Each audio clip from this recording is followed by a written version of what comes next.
You know, Americans love shrimp. Of the roughly 15 pounds of seafood consumed by the average American each year, just over 4 pounds are shrimp. But over 90% of the seafood in this country is imported from overseas, and much of it is farmed. Competition is fierce, and it has certainly affected the shrimping industry, especially here in the Low Country. So I climbed aboard and went out on the water to see firsthand how local shrimpers are trying to stay afloat.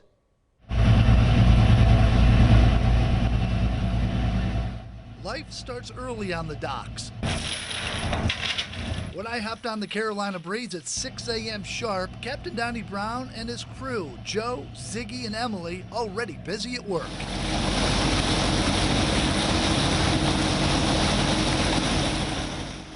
Another day in the life of workers who wear white boots, headed offshore for their catch of the day each and every day. It's one of those businesses that it's not so tough to get into, but it's tough to stay in.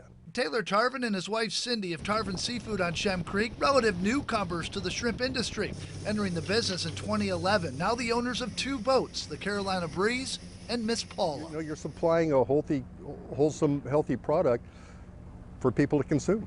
And there's a lot of satisfaction in that. But is there a lot of money? Times are changing. 30 years ago, there were over 70 shrimp boats on Shem Creek. We're down to about 13 working boats now. A lot has changed. The cost of fuel. The Breeze burns 25 gallons an hour, and we were on the water for 9 hours. Nearly $1,000 a day just in diesel. This is where the shrimp are. I hope so. Then there's the problem of climate change. I believe that has a lot to do with it. The degradation of their environment from changes in climate, fertilizer runoff, the corroding of coastal marshland, and the changes in salinity of coastal waters from flooding is taking its toll. And I think what we're starting to see now is the warmer waters are starting to drive the shrimp north. There's never been a shrimping season in Virginia because they've never had shrimp. The Chesapeake is full of shrimp now. But Tarvin and the rest of the local shrimpers tell me the single biggest threat to their livelihood, shrimp that come from places halfway around the world. They take an old rice paddy, they flood it with water. That's the only water that's going to be there, that's never going to be changed. And they dump shrimp in there, and then they feed it animal waste, which makes the shrimp sick, so then they feed them antibiotics to keep the shrimp healthy enough to get to market. And so it's a poor cycle, but it hits the market and it's cheap. Domestic wild-caught shrimp accounts for less than 10% of all the shrimp we eat in this country. The Tarvin's saying they aren't looking to build an empire. They need 300 to 500 pounds of shrimp a day to be successful. On this day, we came back with just under 600 pounds.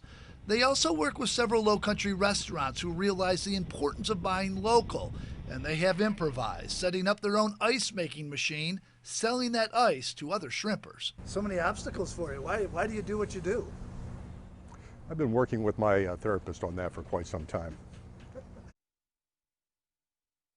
Thank you to Tarvin Seafood for letting me go out on that boat with them. There are certifications consumers should look for when buying shrimp. If you see the abbreviations GAA, Global Aquaculture Alliance, or BAP, Best Aquaculture Practices on the shrimp you buy, you can buy them with confidence. Out of 4 stars, you should see at least 2.